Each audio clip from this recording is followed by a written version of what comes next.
అనేటటువంటి చప్పుళ్లతో నిండిపోయింది. మొట్టమొదట హాలాహలం వచ్చింది. ఆ హాలాహలాన్ని పరమేశ్వరుడు పుచ్చుకున్నాడు. హాలాహలం తర్వాత ఒక్కొక్కటి దివ్యమైనటువంటి వస్తువులు ఉత్పాదనమయ్యాయి. ఒక్కొక్క దాన్ని ఒక్కొక్కరు పంచుకున్నారు. అలా ఆ క్షీరసాగర మథనం జరుగుతుండగా అకస్మాత్తుగా అందులోంచి లక్ష్మీదేవి ఆవిర్భవించింది.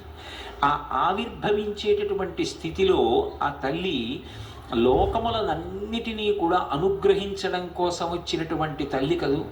అందుకని అసలు ఆవిడ క్షీరసాగరంలోంచి పైకి పద్మంలోంచి ఆవిర్భవిస్తుంటే, ఆవిడ పైకి వస్తున్నప్పుడే తల దగ్గర నుంచి కదూ కనపడుతుంది.